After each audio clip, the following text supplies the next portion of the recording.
Weird way to launch something, but sure. Nah. I mean, we saw it before, like in the first episode, but I feel like I've seen that in other anime. More steampunk style stuff, though. Hey everybody, welcome back to the Stoneface Reactions. I'm Theta, this is Lessons, and we are back with another episode of Xam'd, Lost Memories. Once again, thank you to Yuki Ali for sponsoring these. And something I had to say earlier today, and I'm going to say again for this recording, it has been about 2 months since the last time we reacted to one of these, so please forgive if we are just a little bit separated from what we knew before. And granted, this is like episode 3, so we weren't like that deep in on what we knew before to begin with. We're still learning. Now we're just a little bit separated from the initial learning step. Yeah. And they did throw a lot of stuff at us, like a lot of weird stuff and biomechanical creatures and somebody converting. I'm like, oh, neat. In case y'all were wondering, the international pantomime for biomechanical creatures is you do that to the UN inspector who comes, and he's going to know instantly what's going on. Yeah. Did you bring an army? Nope. So No, I kind of wish you were on green screen or something like that, so that I could like add you to some like a serious movie about like a UN inspector going to Iran to try and investigate WMDs, and just like you're in the background behind the guy the UN inspector's talking to. What's going on here? And just you in the background going, trying to warn them about what's going on. Alright, well, that said, that is why my notes for this episode are going to be a bit more, not pedantic, over-specific? No, I don't think that's the word either. Noting everything, essentially. I kind of tried to take a note of everything, or almost everything. Maybe not so much the relationship between the dad and the mom at the end of the episode, but only because specifically we, like, I think talked at length about that during our last reaction. About who is more in the right, or that there is no real right side to that, considering it's half emotion and half responsibility. Also half absentee parent. Yeah. Although not too absentee, because he literally seems to live down the street or down the block. He had to go a distance. Remember, there was the risk of he was going to be late for the pickup for school. For having to go out of his way to drop off his dad his lunch. Well, anyway, we got notes, we got a board, we have a comment, but as always, we're going to start with the board. And with the board comes the board changelog, where I have connected Nakayami to Haru and Akiyuki with a white line. I got the names for Akashiba, Yunbo, Ishu, Oropa, Midori, Ryuzo, and Fusa, as those were all characters that were on the board previously but had no names. Well, those names got said this episode. I added Kisilji, Hanakamaru, Kobako, and connected them to the ship's crew. I added Kikisu and connected him with a green line to his assistant. And then I added Dr. Kanba and connected him with a green line to Kakisu. Sorry.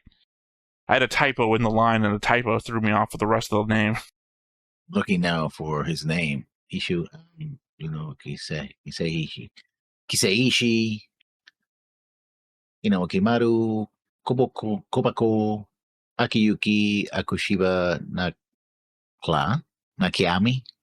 Yeah, Ryuichi, Ryuso, Fusa. I don't see the name that you're talking about. Which name? The last one that you mentioned.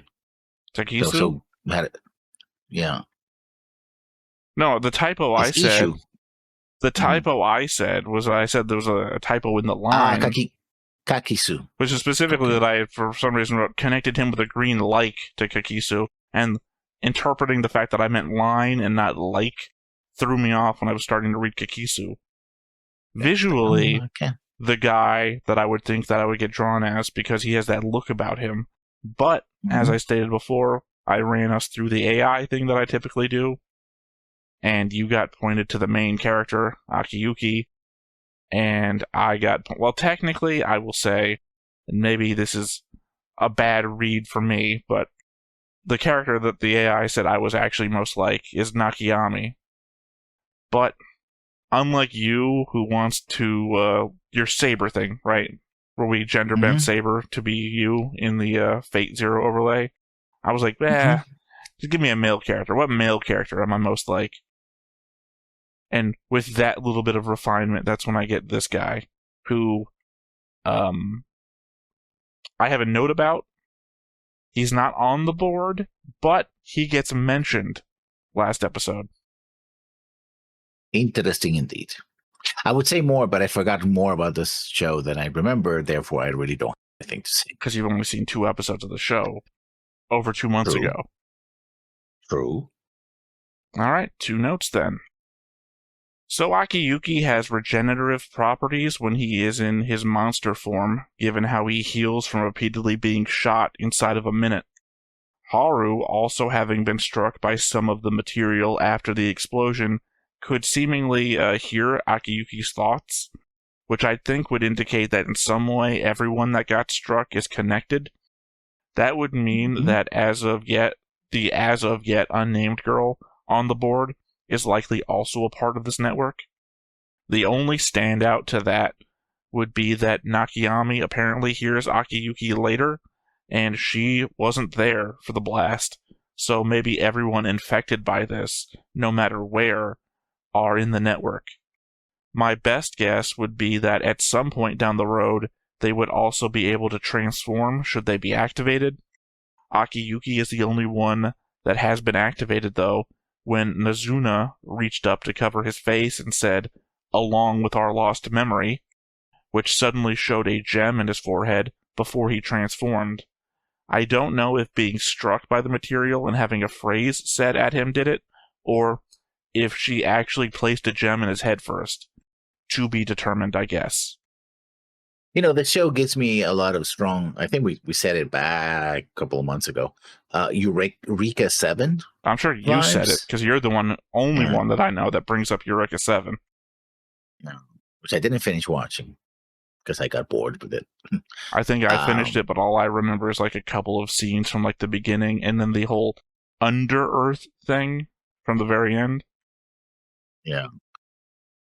But also this whole biomechanical thing. I mean,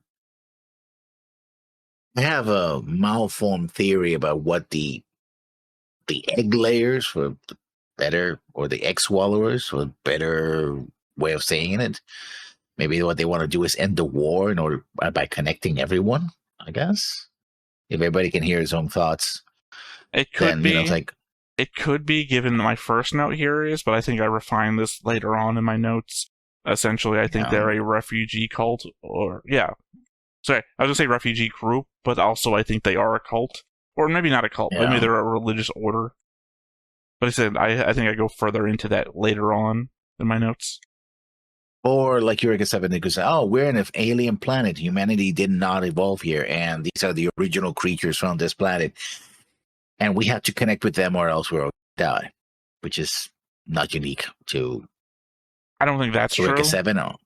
I mean, maybe the original creatures bit is true. I don't think the have to evolve to live here thing is true. That's not indicated in that there's a long-running war between nations here, and it's not about survival on the planet. People seem to be surviving just fine.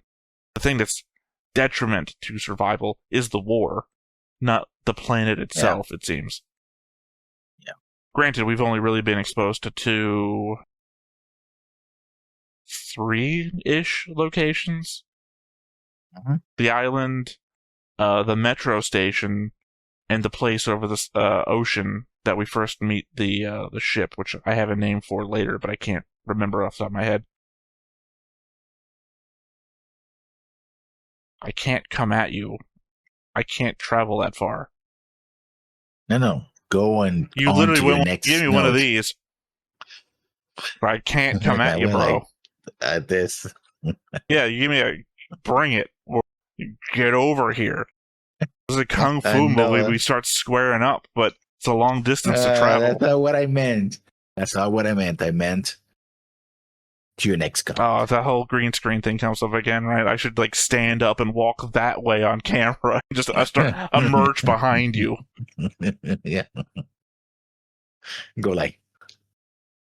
Well, yeah, what do you mean? Yeah, technically, because I would have to cut you out and then put myself behind you, and then I would just be like doing stuff behind you as though I actually had gone over there. Like there's a wall separating us. Yeah. Seems to me Haru is pretty much screwed. She kicked a soldier's ass in full view of another soldier. This society they live in is on the highest levels of military crackdown. I can't imagine a world in which she gets away with it. But then again, we don't know the attitudes of the military. Are they gonna? They were checking people's arm badges just to get on a bus, and then was having a fit when one person didn't have an arm badge. This is a military crackdown entirely. Also, not for nothing, this is an island that's like sort of independent, but not. Being caught between two larger powers. Yeah. So it's not going to be great. The soldiers see the enemy drops hatch and monsters crawl out. They call them human form weapons, implying a familiarity with these things. So then why were the soldiers on the bus so confused by Akiyuki's appearance? I get that he's smaller than the weapons that get dropped, but he is quite clearly something other and more easily likened to the weapons than a person. Maybe they haven't been taught this particular form. It's like, it's not supposed to happen this way. It doesn't matter. Also happens after the explosion as well, so they might still be in shock. Again, they easily identify the human form weapons when they come out of the egg things, but this thing, again, it's the difference. Like if you saw if you're familiar with fighting dragons, and suddenly a wyvern is in front of you, you're gonna be like, treat it like a dragon. You're not gonna be like, what the fuck is that? What's this fucking mutant dragon doing in front of me? See, you'd still equate it to a dragon. So why are they confused? Come up with an explanation, They're like hesitant, like, what is that? Not like another human form weapon. Legitimately, the human form part of the human form weapon actually makes more sense with this than it does with those giant four-legged things walking around. True, but also, might be their way of delivery. I mean, they were not bombed by it. Apparently, that's how you use this weapon. All of a sudden, this thing exploded, and I'm like, what the fuck, That is incredibly stupid. You're fired, is what I'm telling you. You're fired from your guard soldier position if the method of their arrival is the reason why you let a bus full of kids get killed. This thing just appeared out of nowhere. So great. So it walked out of the water of the ocean and appeared on a bus. Or it stealthed into vision, and you just let it kill everybody on the bus. Like, what is your excuse? The explosion killed a lot of kids in the bus. Right? No, my point is that the soldiers arrived at this thing and an exploded bus. So the implication there would be that this thing caused that until you later get the explanation that Nazuna did something. But your experience would be human form weapon fucking killed a bus full of kids. So, and you're like confused because you don't know how it got here? You're fucking fired. Go to Rikers. You let this shit happen. But I guess it's not beyond you to let a bus full of kids die, is it, Lessons? What? You remember, like, all those other kids that you decided not to investigate the murders of. Not this again. I think sometimes you just walk into the dead kids metaphor thing because you... No, I didn't. You're making it up. I didn't say anything that would walk me into it. You tried to defend connection. You tried to defend the confusion of the soldiers of why they wouldn't associate. Explain it. Why they wouldn't associate the human form weapon in front of them with all the human form weapons they clearly know about. And you're like, the method of delivery would cause them confusion. It's like, I shouldn't prevent them from acting. But as we already determined, you're not one who likes to solve mysteries, especially when dead kids are involved. And it literally lines up with our established lore lessons. Established lore, yeah. One-sided, by the way. This is just one-sided. Look, all I'm saying is if we publish a comic book, make an animated series, this is your character. We're establishing it. You're a Yeah, detective sure. who doesn't like to solve mysteries and is responsible for a bunch of dead kids across many different shows. Look, I know we're probably never going to like make anything, but it's always in my head that we're like two guys that are like crossing isekaiing across different anime, and you're like a hard-nosed detective who's like deep on the psychological aspects of what it means to be these people suffering and all that stuff. But for some reason, you've got this mystery backstory that you're responsible for a bunch of dead kids, and you refuse to try and solve the mystery. I've got no backstory because I'm the only one making shit up here. Yeah, I guess so. I'm just the other guy.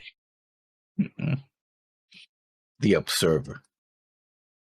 Or the random commentator who everything that's said becomes reality.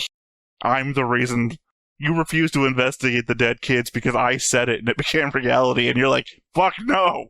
Stop!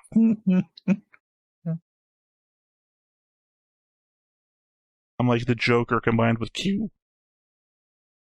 Well, that's horrifying. Technically, that is just the Joker, because that is a different storyline in the DC universe. Or just Q, if you think about it. No. In his worst days, yeah. Okay, yeah, technically, if you take the, which they're called, the space jellyfish, you take his, like, callous actions towards those races and be like, oh, well, technically, I guess if he killed a bunch of them, he might have killed all the kids, too. But I'm not really responsible for killing the kids. You are. I'm not. You are. Then why didn't you investigate the crime? It is why you got kicked off the force. That's right. You aren't a detective. You're a former detective. None of this has ever happened. This is just him making it up. So. Well, to be fair, we're watching a show where none of this has ever happened either, but we still talk about it. That's right, Yuki. This is what you're paying for. The human form weapons, when struck by modern weaponry, expose a green core underneath. It reminded me of the stuff that the cultist people in the first episode swallowed, and presumably the same stuff that exploded on the bus and struck a bunch of the kids. So maybe this So maybe this would normally be used to create one of these massive weapons, and instead linked all of the kids together as one weapon? The green ball that emerged from Nazuna and hovered midair before exploding even seemed to be reminiscent of the pods that popped out of the human form weapons, hovered, and then fired off beams at stuff. They very much feel like one and the same. I mean, they might be the true essence of what these things are. They might be the weakness of this thing. They are maybe control nodes, and connections between things. Not enough information. Could be all the above, none of the above. The human form weapons, they have these little nodules that pop off and they hover in midair, and then they fire a weapon out at stuff and destroys it. The thing that came out of Nazuna was a green ball that popped out, hovered in the air, and then exploded, much in the same fashion. So it seems to be one and the same. Okay, we don't know more about this cult and, well, everything. It's kind of hard to tell. I guess Akiyuki in monster form also has powerful ranged weaponry. In its fight with the human form weapon, his eyes lit up, and suddenly we see a beam of purple cross the sky above him, and like 6 of the carriers above explode, with no sign of any enemy aircraft or other source of the beam. Other carriers are in the area around them, moving about just fine and also not under attack, making it seem that Akiyuki must be the source of that attack. I'm sure that those pilots and those carriers probably had to change their pants, though. Like, what the fuck was that? Like, oh shit. Or maybe they're used to it. I don't know. They're carrying human form weapons that can do all that. I would certainly think they're not used to being attacked by their own weapons. True. How do they control them, though? That's also very interesting. I have a future note about that. Mm-hmm. Or this note, I can't remember. Nakayami looks at Akiyuki's monster form and calls it Xam'd, so I guess that's just what it's called, also implying that Xam'd is a known thing. That Akiyuki is taking the form of something specific and not like his own mutation or anything. Also, during his fight, it doesn't seem like he's figuring out how all this works. It seems like he knows what he is capable of doing and doing it. I guess that might be the lost memories aspect of this. That in that form he has the memories of Xam'd, whatever that might be, and can use them. She also asks if the monster's original form was human, implying that other creatures can be made into this, which could explain the human form weapons being much less human form. Also of interest, after Nakayami does her work on Akiyuki up on the ship, she refers to him as the Hiroku, and refers to him as an it. Similarly, someone that says that they are giving up their life while connected to a pod that looks like the things dropped on Sentin Island says that they hope it will bring them closer to the true Hiroku, then blows themselves up. So maybe a religious figure of some sort? In the metro explosion area, in a conversation between Kanaba and Kakisu, they refer to Xam'd as being Tessik's god, so it could be. So an ancient figure may come to life, reincarnated maybe? That's what the cult is doing? Or There's attempted no to do? telling when it comes to throwing around the word god, what kind it of really god. means, yeah. They might not mean the Almighty. They might mean No. god of nature or god of rivers, or just somebody Something very, being very worshipped something by very a group powerful. called Yeah. Tessik. Worship, yeah, or something very powerful. Well, like you have your Godlike. you have your home gods, right? Like Yeah. People you worship at home and whatnot. Not people, the gods you worship at home, which might not be the same gods as other people down the street are worshiping, but are regional accepted gods. Especially if you're talking about a brain. You got to the first half and then you shit yourself on the second half. I mean, there's gods of the hearth. There's gods of the home. Sorry, the ancestor polytheism. worship. Especially if you're dealing with the polytheism. Sorry, I got the word mono, and then my head went monocracy. Nope, that is a solo rule. That's not what I meant to say. Yeah. Yeah, so if you're dealing with a polytheistic. Polytheistic.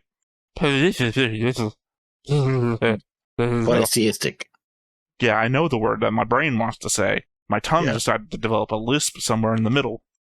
Also could be animism as well, that everything or every region or object or given defined thing has a spirit within it and it's divine somehow.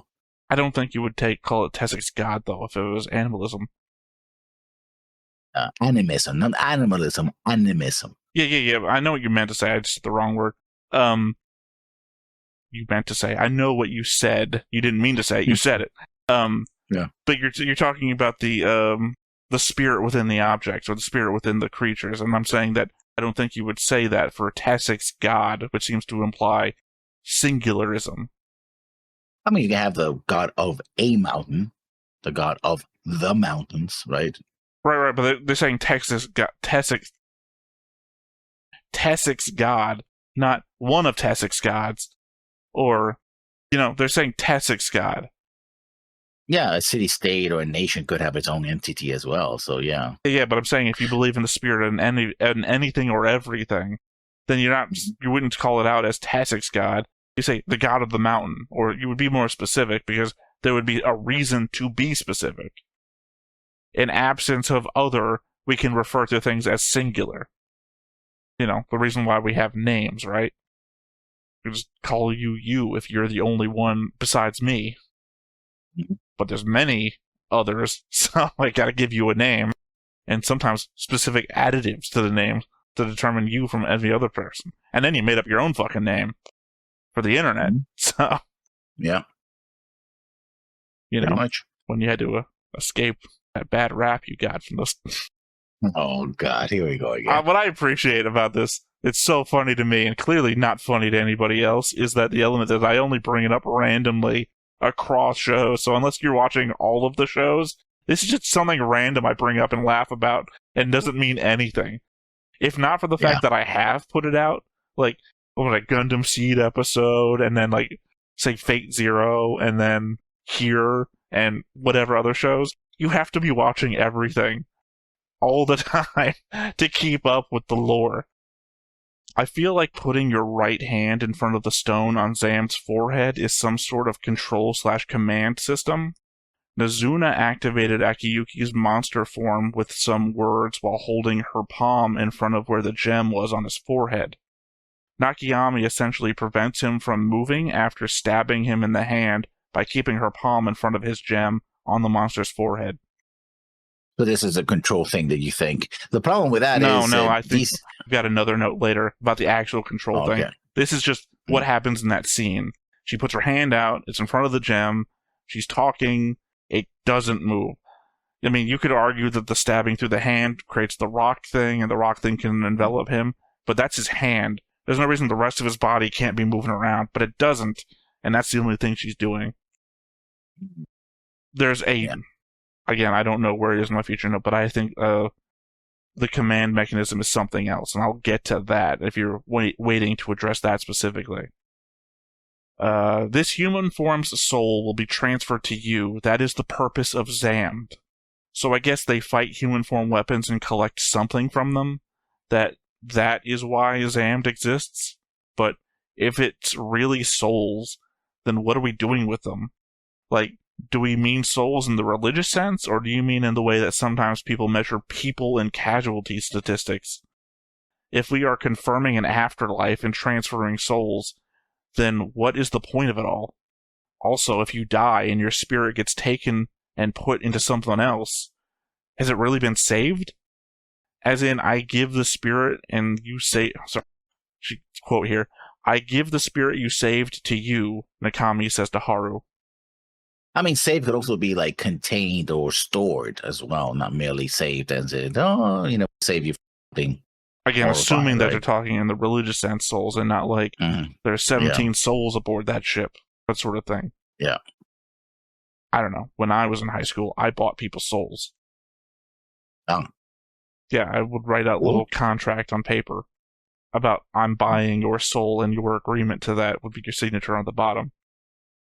People would sell their souls pretty cheap.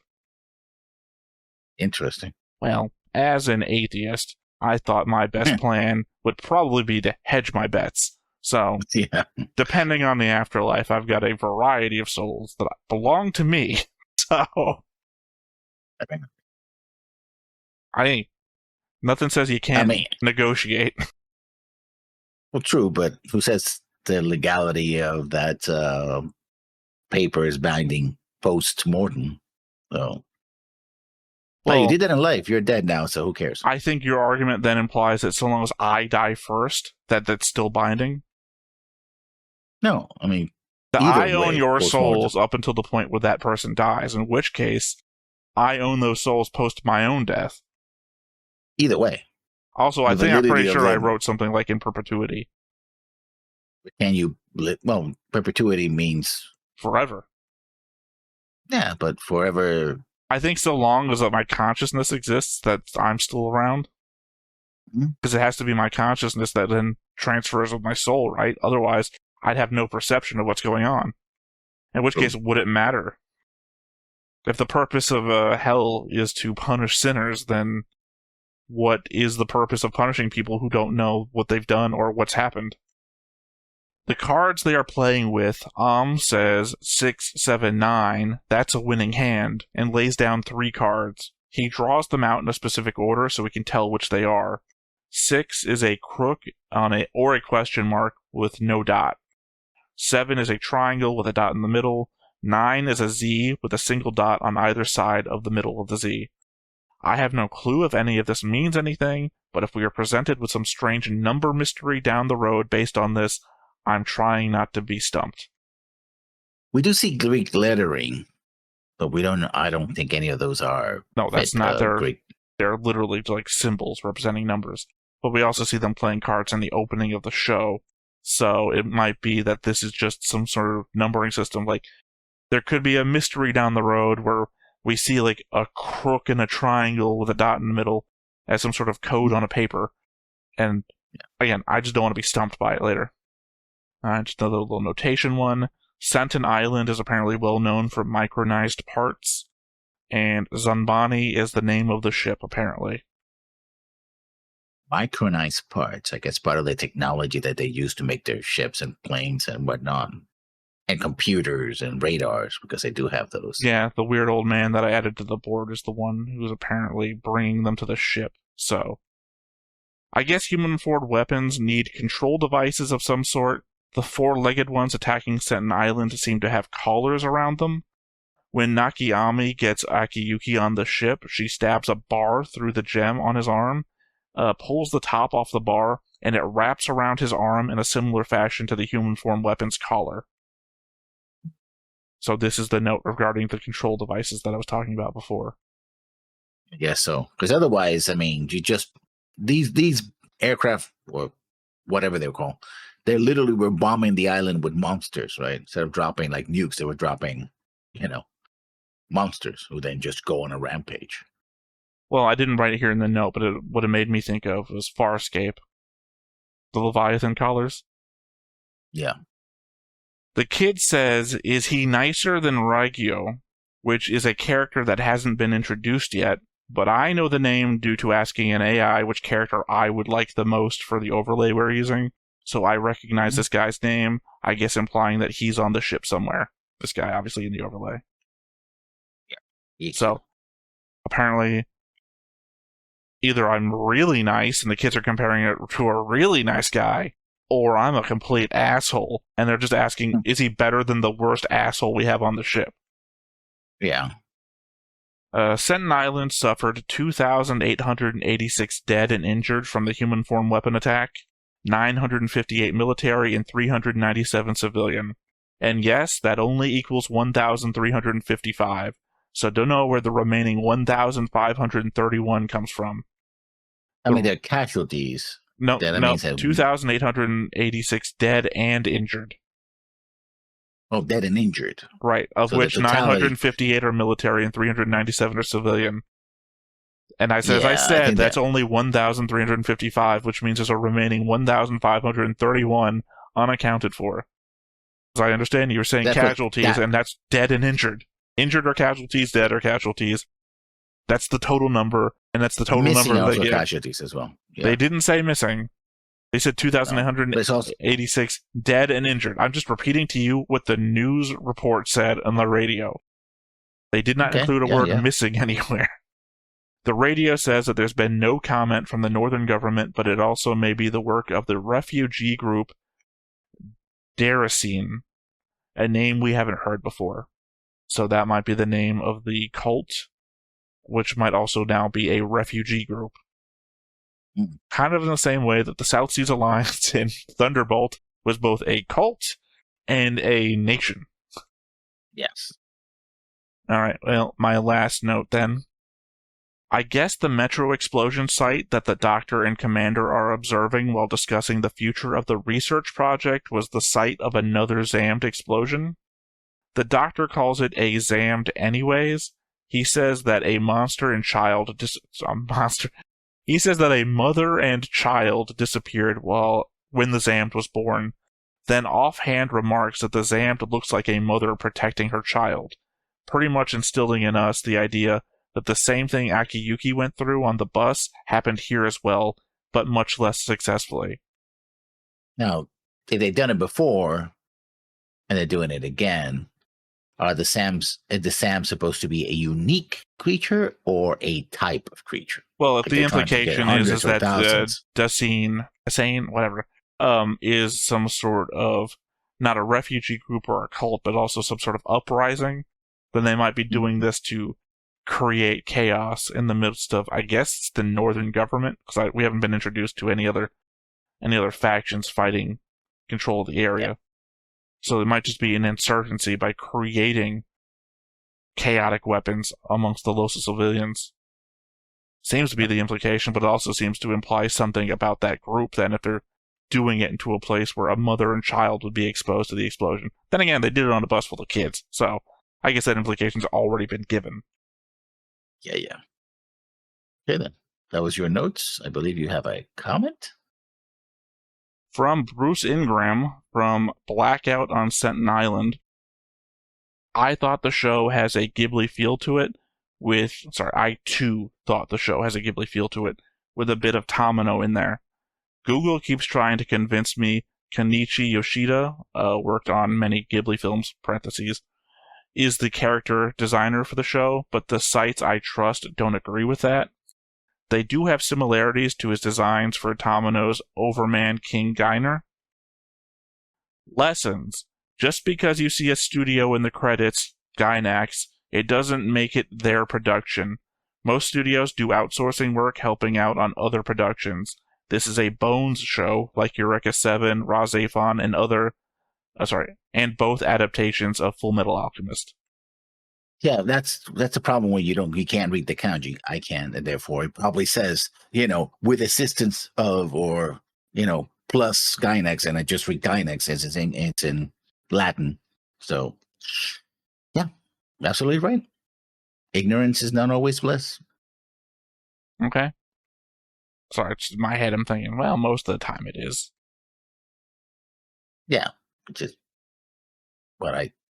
You said it isn't always, and I was thinking to myself, well, most of the time. Yeah. And that's one of the benefits they say to not investigating all of your illnesses. That sometimes finding out that you are sick, but there's nothing that they can do, can make you end up worse. So, stress and well, also just like those weird things the doctor's telling you not to always try to deal with everything. Also, treating an illness that might not have been extremely harmful to you, that the treatment can be worse than not treating it at all. Yeah. Something I've heard about the cancer quite a few times. That an option is always just don't do anything. Alright, well, I guess all that said, nothing left but to hop on in and see what we get. But before we get started, make sure that you hit the like button, hit that subscribe button, comment down below to feed that algorithm. On top of all that, if you want to watch more shows like this, unfiltered, uncensored, and uncut, as well as some early access stuff, you can check it out over on the Patreon. It's just $5 a month, but hey, no pressure. There's zero pressure in order to do that. It's just a little bit of extra support, and it would be greatly appreciated.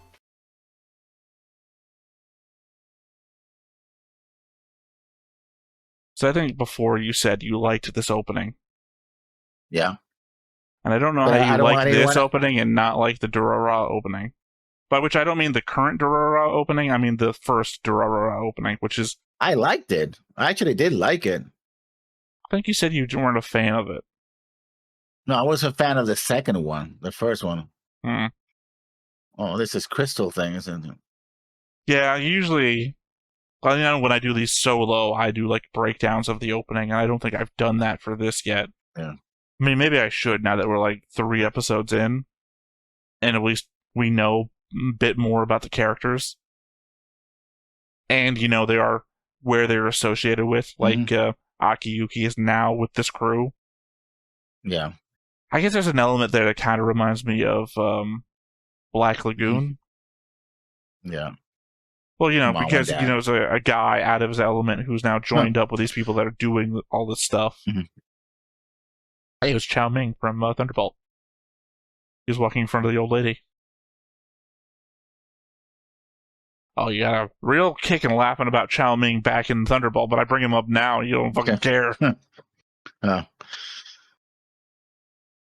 Interesting that most of the song is in English. When you work with only one hand for too long. I used that specific word already a lot when it came to the last show we reacted to. Who this? Haru. And Nazuna. You don't remember everyone's names instantly for a show you haven't watched for 2 months? Come on, Lessons.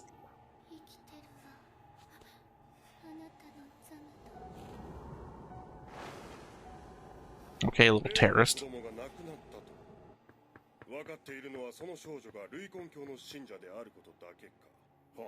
It's another new name. Oh, Ryuku is a, yeah.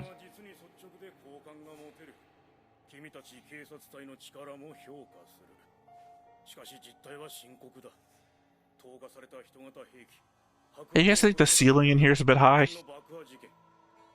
Also, was that Africa and the bottom of Europe on that map? After each other. Otherwise known as the Mediterranean. I don't know why I weirded it so weirdly.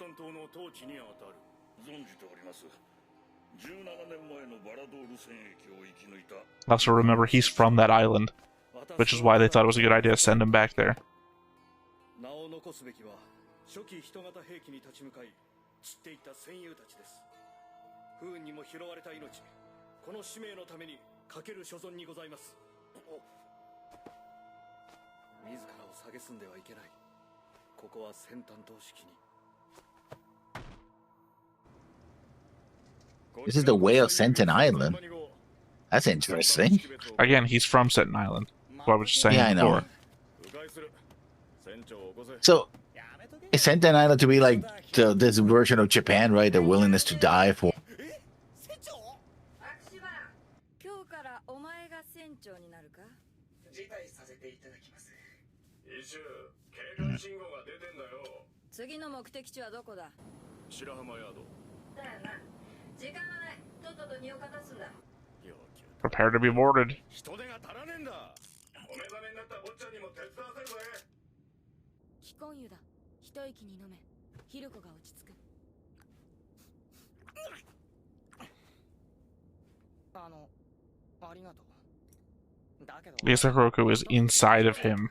Thus, it'll calm it down. 骨折ったわけじゃないんだし。触るな。お前を生かしているのはそのバケツ心だ。ザムドとしての自覚を持て。 So it is sort of a control device, like I said. Yeah. いやだから俺はさ、ザムドって人じゃないんだって。入れ。船長が顔出せってよ。わかった。勝手な行動は取るなよ。 Well, like touching my arm, like you keep telling me not to. Yeah. もう石にはなるまい。自分がどうなったか覚えていないようだが。あ、ついでに船長に朝飯持ってってくれ。お前の当番だろ。ピリピリしてっからさ。代わりにそいつを頼む。それに着替えろ。あ？で、お前なんて名前だ？ Remember, this guy is the bottom of the totem pole on the ship. The Yeah. kids don't even respect him. もう平気だって。じゃなくて、ここお母さんの時も来たでしょ。わかってる。私たちそんなにやわじゃないもんね。変だね。もうなんか懐かしい。お待たせ。ご心配おかけしました。もう一回外来で来いって。検査長すぎなんだよ。そう言うな。白い髪の子、誰かわかった？すまん。聞くの忘れた。じゃあいいの。友達か？ Oh, the one that they cleared dead. 違うけど。 Yeah. お姉ちゃん、手を貸しますぞ。いいよ。お姉ちゃん。あれ？もしかして秋雪くんも。龍造先生。おお、はるちゃん。無事だ。 I mean, Haru knows what happened to him. So did she not tell them anything? I guess Yeah, they not. believe that he's dead. Yeah. Well, no, the mother's like he might be waiting for us under a bunch of rubble, so they think he's still out there somewhere. 先端と安かったのよ。 To be fair, that could be good. いただきます。 It is like a lot of rice meals that I have enjoyed in the past. 僕の席だぞ。ごめん。 Kid, someone needs to kick your ass. ちっちゃいこと言ってると Yeah. 背が伸びなくなるよ。今日は隣。はーい、カカヤ。 Because the only kids in anime that I actually like are happier kids, not the kids who think everything's theirs. 略して言わない。類根教の作法。ここで働くなら覚えてね。あれって滅びたんじゃ。器が消えても中身は消えない。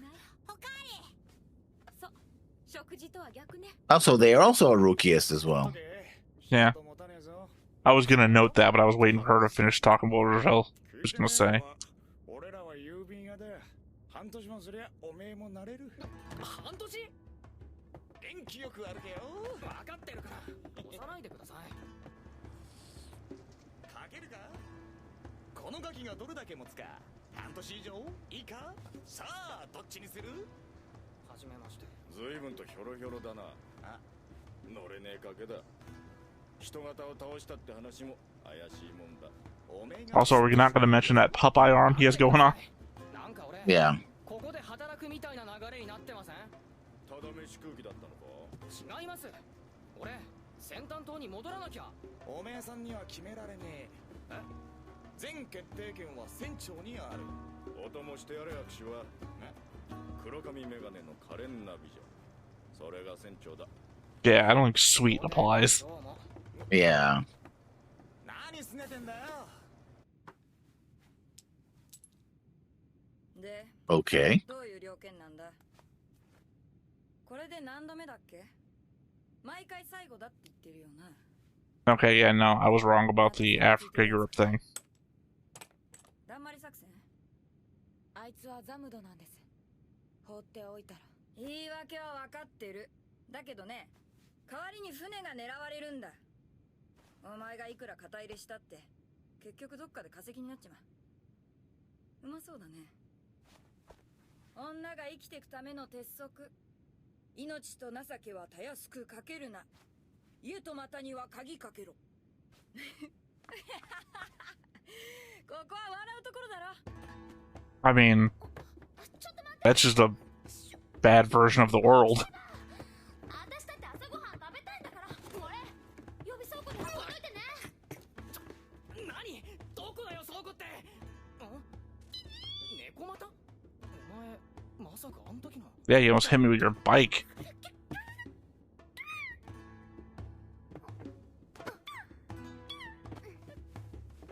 あなただったのね。秋切ってんだ。6波の朝飯。来んの遅い。おい役立たず。何面白いことになっちゃってんだよ。そこ置いとけ。後でやっから。はい。ロッパは賢い。 I mean, I like that they're animating this, like, he's not just struggling in midair, he's like doing stuff to try and keep it up. Yeah. 本気で小豚いかだな。ロッパね。 Do you remember getting kicked in the, or punched in the nuts for not saying his name right? ゴールまであと一歩だぜ。ま、当て勘にしちゃ上出来だ。ここを登りゃ船長室に出る。どうせ働くことになんだ。先に挨拶しとけ。おい、泣き網が拾ったシーリのザムド、お目覚めになったから連れてきたぜ。バリバリしごいてやってくれ。何勝手なことばっかり。俺がここで働くことはありません。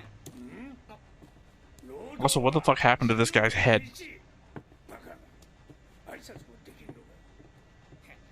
Maybe Xam'd does have aliens. 何消すべつかよ。 Yeah. セルジー、ユンボが早く飯済ませろってよ。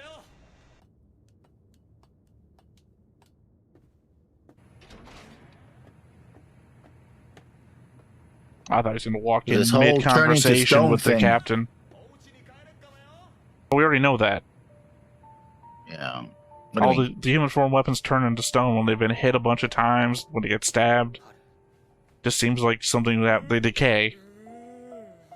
先端島は 見えっこねえだろ。 That was expressed to us last episode, and I think we also talked about it in the post-episode note stuff. お前か。握手場、ちょろちょろさせるなと言っといたろ。しょうがねえだろ。聞かねえんだもんこいつ。船長は中にいるの。ちょうどいい。挨拶しろ。ここにいさせてもらえるように自分から頭を下げるんだ。 I don't want to live here. 私が国際郵便船ザンバに Well, thank God the vision kept going up. ベニカは Kind of Yeah. expected of him. 可憐な美女。俺、先端島に Sorry, are ravens blue? お前何を。助けてもらって悪いんですけど、家族がいるんです。次の停泊場までで構いません。そこで降ろしてください。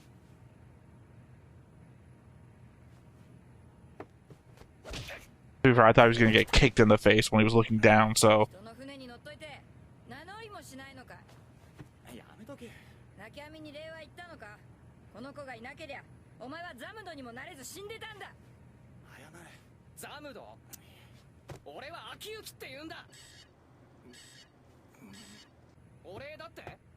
誰が助けてくれって頼んだ。 Yeah, I didn't ask to be put on the ship, even if I would have died. やっこさん化け物に戻っても平気だとさ。だったらその針抜いてみな。やめろ。俺は人間だ。こんなもん一体何の意味がある。ザムドは人型を引きつける。もういいって。悪いけどありがた迷惑なんだよ。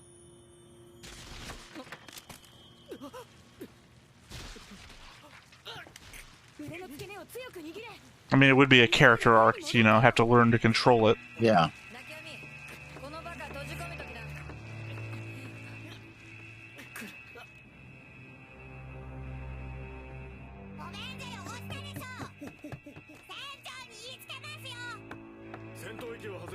I'm assuming there must be flying human form weapons.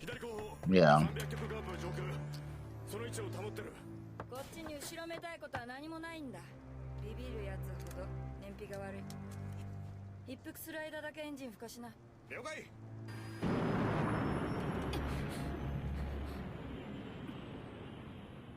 Is my guy gonna show up on this ship or what?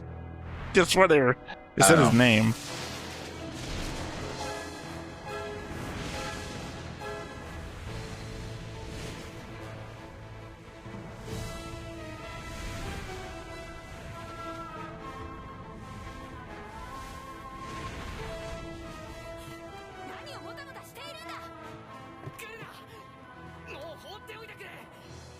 It does certainly extend his arm out. You can see how low it's hanging versus his other arm.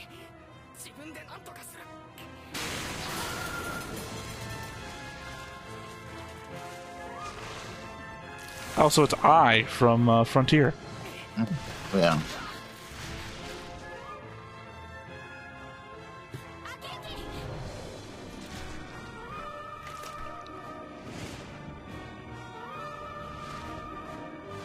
And that's when the story ended.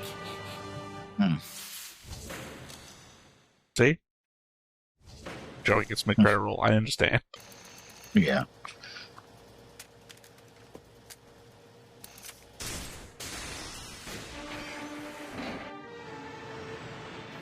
Weird way to launch something, but sure. Nah.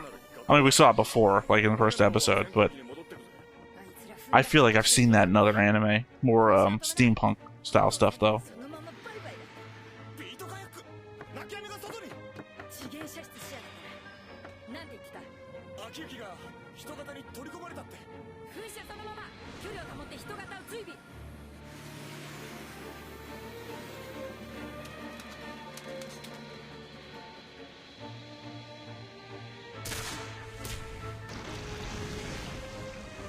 I say it's clearly got those weapon things. Yeah.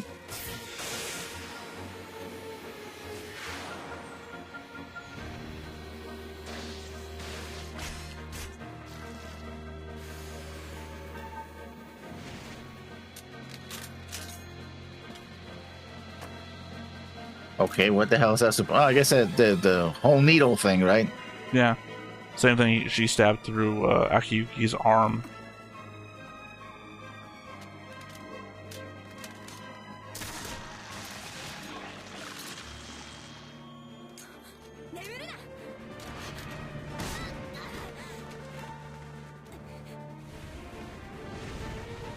Certainly feels like a video game fight. Land on the flying beaches, like Shadow Colossus. Like a flying Shadow Colossus fight.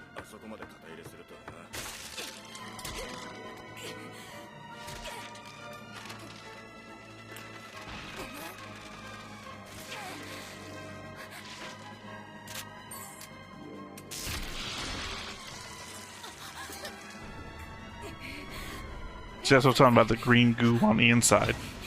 Yeah.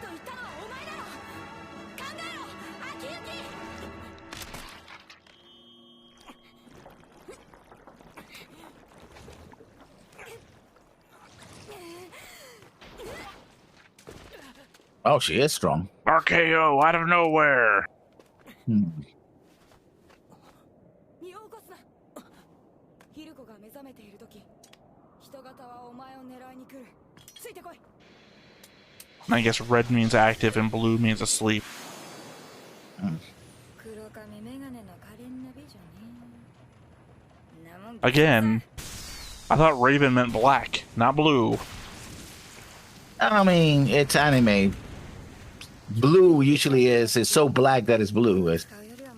That only works for white. When your hair is so white, it's platinum. あなたならきっと大丈夫だってあの子もそんなこと言って Garma did not have raven hair, for example. 俺はこんな風に私にはわからない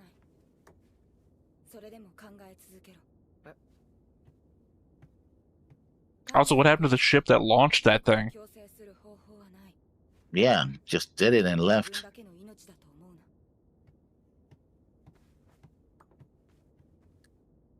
Sorry, if I could, I'd be making Popeye sounds right now. I think that's it.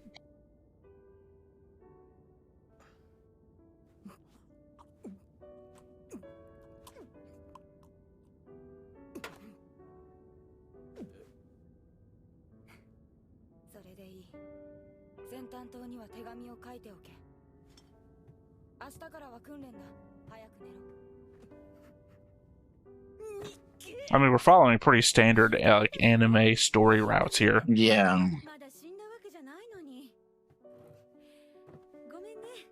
Refusal of the call to action. Now the training arc starts. Akiyuki is alive. Boom, I tell you, I always jump into these characters' mouths.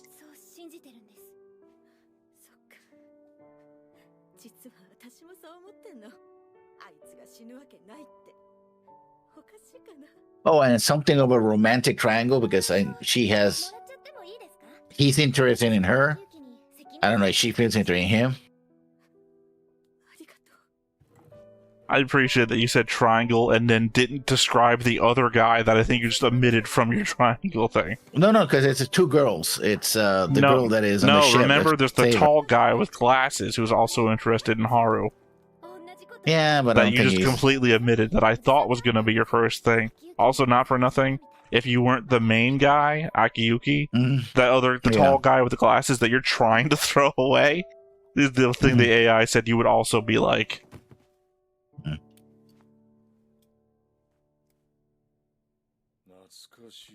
Well, he certainly has the handwriting of a doctor.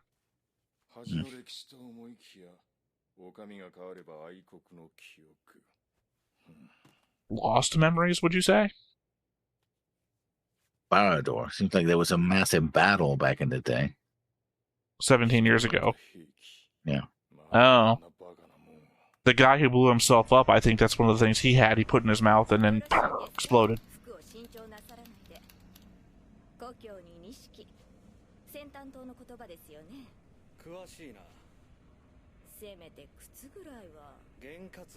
Hey, those are the boots that we see in the opening. It's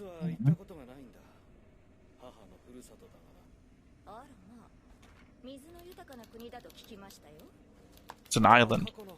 No shit.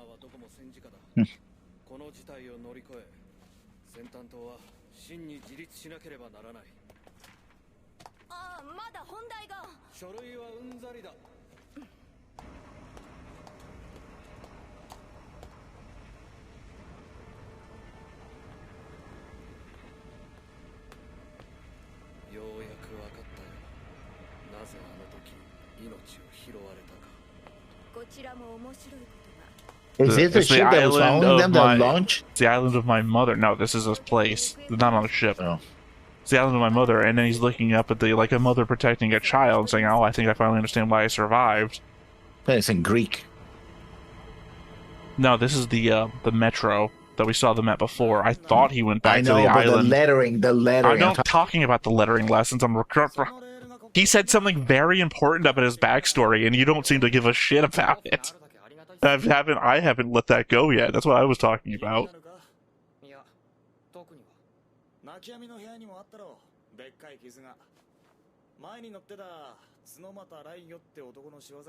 Oh. Oh. My guy, who's not shown up yet. I guess my guy is a Xam'd too. I don't have to guess anymore. I could have waited 5 seconds.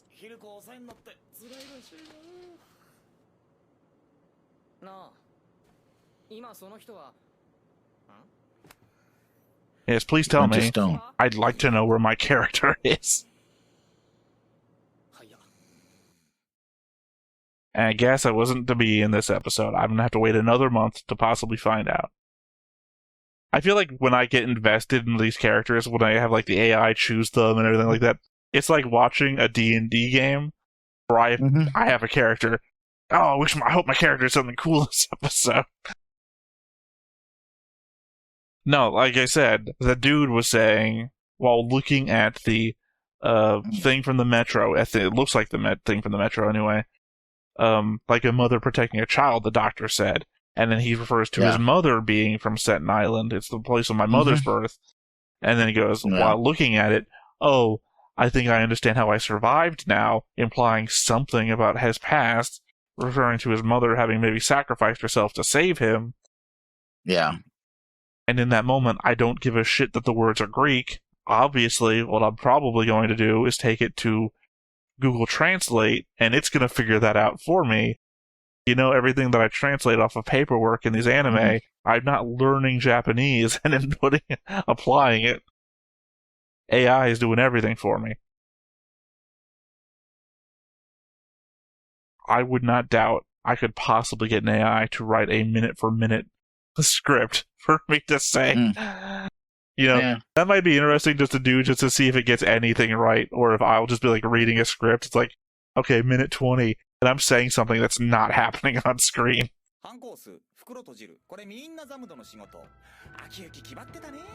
Again, it's just Black Lagoon. All Sam duties.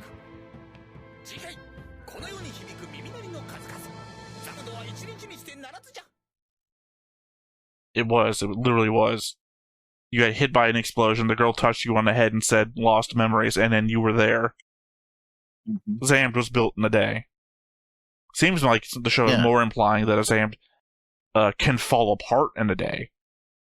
No, when I talk about Sam duties, though, it's like, what are there duties specifically for Sams inside this mail ship? I mean, what's the difference between a Xam'd and the Heroku? You are a Xam'd. The Heroku is inside of you. It seems like when the Heroku comes out, you are Xam'd. So what is the difference between Xam'd and Heroku? I don't know. No, also, but I'm talking about, the Heroku is also not a singular thing, because they refer to my guy as being driven crazy by the Heroku, and not for nothing, the guy who blows himself up is in search of becoming a true Heroku, implying what? I don't know. So, Heroku is a thing, and it's not singular. Like, is it a symbiote? Like, the Dax thing from Star Trek? No, but I'm talking about, they say, the Sam duties, as in implying that they were something in the ship that the Sam has to do. So I'm not talking about Heroku. I understand, Lessons. This is the constant thing of, I'm not talking about what you're talking about. I understood what you meant by Xam'd duties, but I wanted to talk about, and I understand your thing is as valid as my thing, but I saying you want to talk about what Xam'd duties are, and I wanted to break that apart by talking about what a Xam'd is first, and then when we discuss what a Xam'd is, we can then figure out what a Xam'd duties are by establishing what a Xam'd is. If we don't know what a Xam'd is, then it's just the word duties with a word we don't know what it means in front of. Well, we don't really know what a Xam'd is, other than maybe a human, another form of human form. Then we have no context to figure out what a Xam'd duty is. We can't figure out what a Xam'd is. But that's why I'm breaking apart what you're asking by trying to figure out the first word. Because again, it's like if I said, "Well, what's a blobbly bloop's duties?" and you're like, "What's a blobbly bloop?" and I'm like, "Don't know." Well, we can't figure out. The implication was that she fell in love with a guy that became a Sam, then turned to stone. So I don't think that's the implication. Yeah, I don't think that was closing her crotch. And all. No, I think that's just a general statement on what it's like to live in a man's world. That's the same problem. I don't know if I brought this up in conversation with you before that I have with the 1974 space battleship Yamato. They established that in the initial episodes, there's a bunch of women on board, and then in a joke released in a magazine where a character from inside the show, Analyzer, is answering questions in a magazine. Somebody asked, "What happened to all the women?" Because at some point, you just don't see any women on board except for, the main character, woman Mori. And Analyzer says, "Oh, they just all went into sleep chambers for the rest of the journey. We don't need them anymore." Also, can you imagine what it would be like being on a ship full of, men? And it's like, aren't you the heroes? Are you implying that this ship full of men would rape a bunch of women? Because you're not the heroes if you're implying that. And it's like, what the fuck?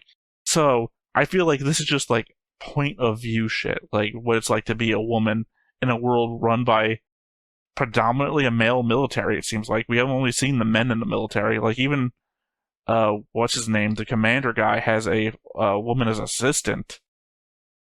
So it seems to be like one of those male patriarchal. Obviously, any patriarchal society would be male, but it seems like it would be a heavily patriarchal society. So her being like an independent ship captain, trying to make herself have the same authority as any random person she would come across, might then have that opinion. So I don't feel like it's a reflection on this character we haven't seen yet. I think it's just a reflection of the world she lives in, and also why she's so domineering to everyone else's demands. I'm not going to bow to your authority. This is the one place I have all the control. Yeah. And apparently has a weaponry to take out a human form enemy with I one would say shot. that was a bit weird. Not because of the caliber of weapon, it's just that she's in the room. You have the gun sitting on the side of the chair, Chekhov's gun, essentially. But the ammo that she's going through is for a lesser caliber weapon. So you would have expected that thing to be like a chain gun or something. And it turns out it's got this like mortar shell ammunition. So it was like just a throwing off moment. Rocket launcher. I see of a game that it's a Metal Slug. When you get him that weapon, machine gun, rocket launcher. I've only seen like the sprites for Metal Slug. I've never actually watched any gameplay. I'm more familiar with like the two little chibi looking dudes, buff chibi dudes with a tank. And they usually fight like kind of mechanical things like this, and more like World War II style, but still, and like weird biomechanical things like giant crabs and stuff like that. But this also has a lot of feel of Metal Slug as well. I'm still excited to see more of this. I even put it in the Discord once Yuki got back. Like, oh, I'm back on for supporting the show. I was like, oh, good. I'm glad. I'm happy to see more. Again, just the unfortunate bit of being separated by like 2 months from the last episode means it's a little bit harder to follow.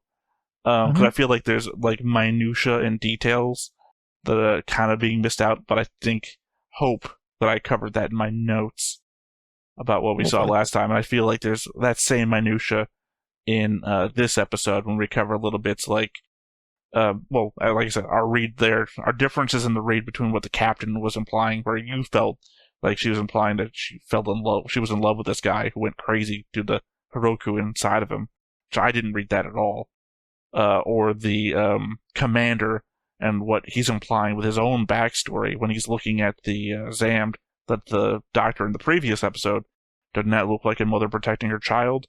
So also, does that mean that the doctor knows what's going on with these things, or is he implying something about that commander's own backstory as some sort of slight? Because, it's the same thing, we're here to help you, and you don't understand, I'm here to help you. Something he says last episode. There you have it. Xam'd. That is the worst way you could have put that out there, because I feel like you don't understand anything, and I feel like the implication is that neither of us understands anything when you put it that way. No. Well, I mean, we're just in a heavy discussion about we're in a heavy discussion about what anything means and how does this apply to that, and you're like, well, there you have it. And whatever you would follow that with is the impression anyone would get about what your understanding is, and you said the name of the show, Xam'd, which is also just a word that gets thrown around in the show. Not for nothing, also a word that at the end of our episode discussion covered we didn't understand the name, what it meant. True. It is something, or more than something. Well, there you have it. Blobbity bloop. Yeah. All right, well, I guess if that's it then once again, thank you to Yuki for sponsoring, but also, thank you. I have been Theta, this has been Lessons, we've been Stoneface Reactions, and we will catch you next time. Bye-bye. Hey everybody, thanks for watching another Stoneface Reactions. If you have an idea of another video we could go ahead and watch, go ahead and put it in the comments down below and we'll add it to the wheel. Be sure to like, comment, and subscribe, and let us know what you thought about this video, what parts you liked. And until then, we'll see you next time. Is this too goofy?